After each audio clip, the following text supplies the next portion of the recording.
Stormy Daniels has taken the stand in Donald Trump's criminal trial out of New York City. Trump is accused of falsifying business records to hide a payout that his former lawyer, Michael Cohen, made to Daniels in the final weeks of 2016 before the presidential election. Cohen paid Daniels $130,000 to keep quiet about an alleged sexual encounter that she had with Trump, an incident which he denies.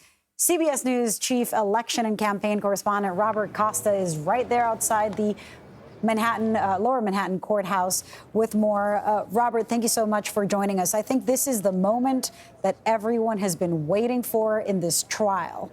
Now it's when the steamy details, I'm sure, will come out. Talk to us about what has Stormy Daniels said so far, and what are prosecutors expecting to learn from her testimony? As I said, Donald Trump has not denied that there was a payment made, but he has denied that the encounter, the sexual encounter. Good to be with you. So far, the judge in this case, New York Judge Juan Merchan, has warned the prosecution that Stormy Daniels, the adult film star, should be focused on the details of her allegations, not random details about this alleged sexual encounter with former President Donald Trump. And that was an intriguing moment inside the courthouse behind me, where you had the judge wanting the prosecution to stay in line, to not start wandering off base and learning about all these different aspects of Stormy Daniels' life. At the beginning of her testimony, she did talk about her journey to the adult film business, different modeling aspects of her career, and how she ultimately ended up with this alleged encounter with former President Trump.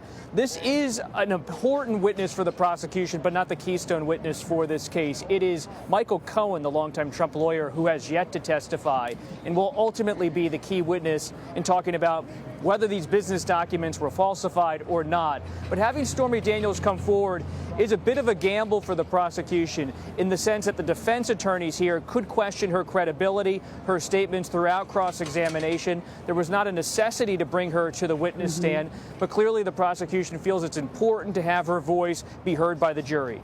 So there isn't a necessity because, of course, what's being discussed here and why he's in trial is not for the alleged sexual encounter. It is for whether or not Trump knew about the payment and the falsifying of business records. Correct? That's exactly right. This is about falsifying business records, about payments made to cover up this alleged encounter. I mean, Stormy wouldn't have that. She has lawyers that were... Go ahead. Sorry.